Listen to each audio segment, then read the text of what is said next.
Saúdo cada um dos irmãos com a graça e a paz de nosso Senhor Jesus Cristo. Amém? Bom, irmãos, o meu nome é Miriam Anita e eu estou aqui para compartilhar com os irmãos o que eu entendi do texto chamado Maratona Cristã. Esse texto, ele consta do Manancial. E o Manancial é uma publicação de meditações diárias da União Feminina Missionária Batista do Brasil. Então é importante que vocês saibam que eu não escrevi o texto, eu só vou contar aquilo que eu entendi, ok? Então vamos orar? Senhor Jesus, em teu nome estamos aqui, pedimos que tu nos esclareça, nos mostres aquilo que é importante que nós saibamos, que nós possamos entender o que vamos ler e o que vamos discutir, para que possamos viver cada dia de uma forma melhor. É em teu nome que pedimos, agradecemos e também nos colocamos a teus pés. Amém. Bom, irmãos, então, o texto aqui escolhido para a nossa meditação é o texto de Hebreus, lá no Novo Testamento, né? Hebreus capítulo 12, versículos de 1 a 3.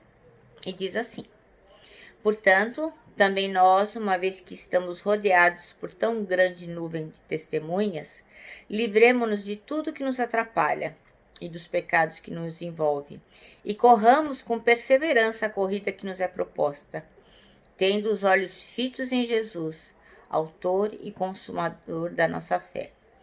Ele, pela alegria que lhe fora proposta, suportou a cruz, desprezando a vergonha, e assentou-se à direita do trono de Deus.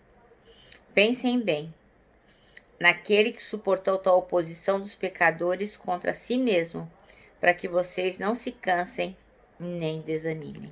Amém? Bom, irmãos, então hoje o texto fala sobre a maratona cristã. Então, eu vou contar para vocês como começou a história da maratona. Não sei se todos conhecem. Então, todo mundo sabe, né, que maratona é uma modalidade esportiva, né? E diz a lenda que tudo começou lá no século V a.C., no ano de 490. Foi bem antes de Cristo, né? Então, o que acontece? A Grécia e a Pérsia, elas iriam se confrontar numa grande batalha. E os persas ameaçaram os gregos dizendo assim, que se por acaso eles vencessem a batalha, todos os persas iriam entrar em Atenas, violar as mulheres e matar todos os filhos dos gregos. Não iria sobrar ninguém. E então eles se prepararam para essa guerra, para essa batalha, e todos estavam muito apavorados, todos os gregos, né, estavam bastante preocupados, porque logicamente não queriam, né, que os persas chegassem em Atenas e violassem as suas mulheres e matassem os seus filhos. Então eles resolveram fazer um acordo com as mulheres que ficaram em Atenas. E ficou acordado o seguinte: se 24 horas após terminada a batalha, elas não recebessem o aviso de que os gregos haviam alcançado a vitória, o combinado era que todas as mulheres iriam matar os seus filhos e em seguida elas se suicidariam. De forma que quando os persas chegassem em Atenas, não haveria mais ninguém vivo lá. Então o combinado era isso. A batalha se daria no local chamado Planície de Maranata. Planície de Maratona. Planície de Maratona chamava esse local. E lá eles iam combater persas e gregos. E essa planície, ela ficava a 40 quilômetros de Atenas. Bom, então, ok. O dia marcado se deu, os gregos foram para a planície de Maratona, os persas também, eles se enfrentaram e os gregos ganharam a batalha. E aí eles designaram Feidípides, que era um homem que corria muito, para ir avisar as mulheres. Só que ele teria que percorrer aquele 40 quilômetros muito rápido. Então ele teria que sair da planície da maratona até a cidade de Atenas, ó, muito rápido, porque se caso ele não chegasse lá em 24 horas, as mulheres iriam se suicidar, elas matariam seus filhos.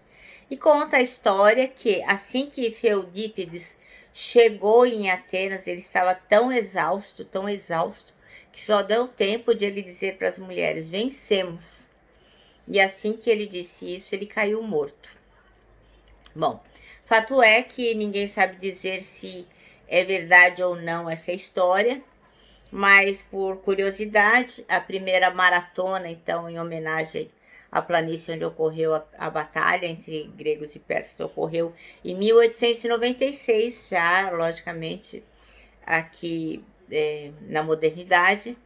Mas em homenagem a Feudípides, eles fizeram uma corrida com o seu nome. Então ele foi homenageado. Só para matar a curiosidade, as mulheres só puderam participar das maratonas em 1984. Tá bom? Então é isso. Então essa é a história do início da maratona. É assim que conta-se a história. Com relação aos hebreus, que nós vamos agora retornar lá, então só para lembrar ou informar aqueles que não sabem que os hebreus eram os povos judeus ou israelitas. Então não estou falando de israelenses, não eram todos que nasciam em Israel, mas eram os israelitas, aqueles que tinham a religião do Senhor. Então eles eram descendentes de Noé, eram semitas. Então, assim, por causa da fome, da migração, por causa da seca, da fome, da tortura, eles acabaram migrando para o Egito. Lá ficaram 400 anos. Depois foram libertados por Moisés. Enfim, e aí depois foram escravizados por Nabucodonosor, a Síria, voltaram para Canaã. E depois teve a diáspora, onde os judeus se espalharam, então, por toda a Europa. Então, são essas pessoas que esta carta fala. Ninguém sabe dizer exatamente se foi o apóstolo Paulo quem escreveu a carta aos hebreus, porque muita gente acha que não tem a saudação, enfim, tem algumas coisas que são indícios que não teria sido Paulo quem teria escrito a carta dos judeus. Então poderia ter sido Áquila, poderia ter sido Apolo, Priscila, enfim, Barnabé. Então não se sabe exatamente quem escreveu a carta dos judeus. Mas o fato é que ela faz alusão, então, a uma corrida. E eu só, a título de ilustração, vou colocar aqui algumas regras que são que fazem parte da maratona, para que os irmãos possam fazer o link, né? Possa usar como metáfora. Então, por exemplo, numa maratona, o percurso ele é feito de forma que não aconteça nenhuma falha. Então, quem pensa na maratona, no percurso, já faz de forma que não ocorra nenhuma falha para os corredores. Outra coisa é assim, a maratona é feita de acordo com o fato de que não haja atalhos. Quem participa de uma corrida dessas, ele vai ter que permanecer firme no trajeto, ele não pode pegar nenhum atalho.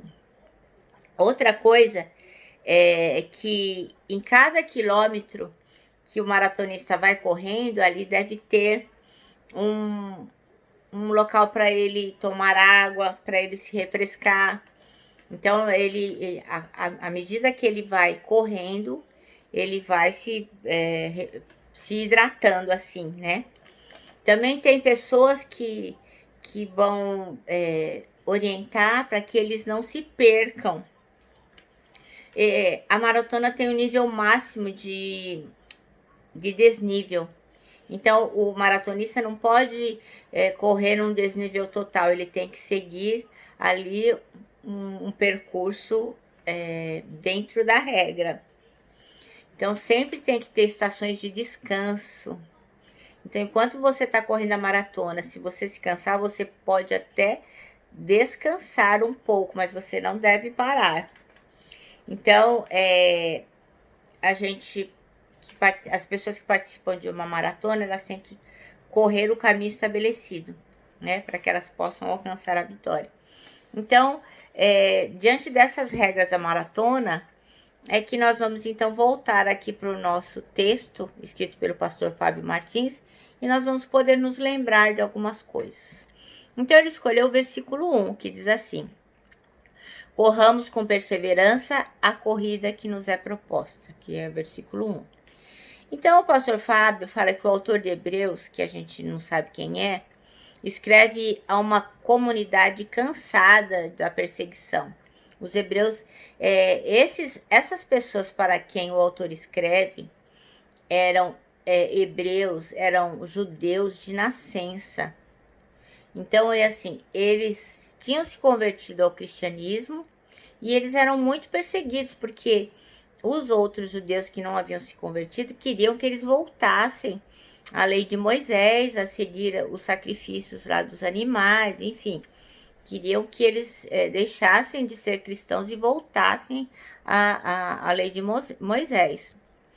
Então, eles estavam cansados, lutando sempre para permanecer forte num ambiente cada vez mais hostil. Imagine você viver num lugar onde a maioria das pessoas não são cristãos. E essa comunidade também estava enfraquecida, certamente, e tipo quase desistindo, né, da fé, porque não era fácil, né, suportar a perseguição.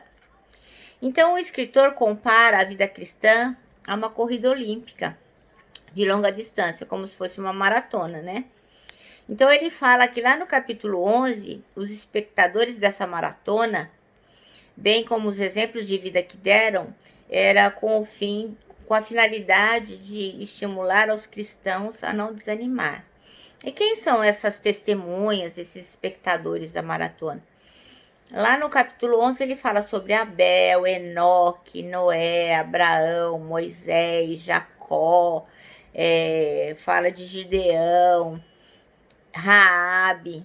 Então ele vai dizendo um monte de pessoas que deram a sua vida como exemplo de como a gente deve se manter fé sem nunca desistir. Então, à luz do texto que nós lemos, a gente deve olhar para Jesus e correr a maratona cristã diligentemente. Então, lembra que a gente falou das regras? Que tem que seguir em frente, não pode desanimar, tem que se hidratar, e a gente se hidrata lendo a Bíblia, orando, tem que seguir a orientação. Então, não adianta só ler a Bíblia, mas para a gente seguir na nossa maratona, nós temos que ouvir as orientações do Pai. A gente tem que estar atento para não sair do caminho, para não pegar nenhum atalho, para não ser desclassificado na fé. Então, da mesma forma, os heróis da fé, a gente tem que tirar qualquer coisa que atrapalhe a gente, como diz aqui no texto, todo tipo de embaraço. Então, qualquer coisa que atrapalhe a nossa maratona na vida cristã, para que nós possamos seguir em frente, nós temos que tirar da nossa frente. Tirar da frente para seguir em frente. E assim, e impedir que a nossa corrida fique cada vez mais lenta. A gente deve correr firmemente, como está no versículo 2. E se a gente quer vencer na maratona cristã, a gente não pode se desviar da linha de chegada. Porque Jesus é o nosso alvo. E a gente tem que olhar para ele fixamente. Por fim, nós devemos correr a maratona atentamente. Então, o autor de Hebreus, ele pede que a gente não só olhe para Jesus, mas que a gente considere olhar para Jesus atentamente. Quer dizer, não é um olhar sem objetivo, mas um olhar que vai nos levar a seguir os passos de Jesus, a chegar aonde ele está. Então, aqui o pastor Fábio Martins escreve assim, que a gente tem que, primeiro, ser dedicados à vontade de Deus, que está lá em João, capítulo 4, versículo 34. A gente tem que viver em oração, Marcos, capítulo 1, versículo 35, e suportar as tentações, Hebreus, capítulo 4, versículo 15b. Então, ele diz aqui 3 coisas. Então, a gente tem que ser dedicado à vontade de Deus, viver em oração e suportar a tentação. Isso é muito importante para nós mantermos o nosso ritmo na nossa maratona cristã. Então, não desista de viver a vida cristã, ainda que pesem os obstáculos da corrida. Sabemos que a nossa vitória é certa e que nosso prêmio já está garantido. Amém? Então, eu encerro aqui lendo aqui a última frase do manancial, que diz assim, ó: corramos a maratona da vida na certeza de nossa fé, de nossa vitória final. Então, vou repetir porque não ficou bom. Corramos a maratona da vida na certeza de nossa vitória final. Amém? Bom, agora sim, eu me despeço com um abraço fraternal, um abraço de ursa e com a palavra de ordem, que é saudades.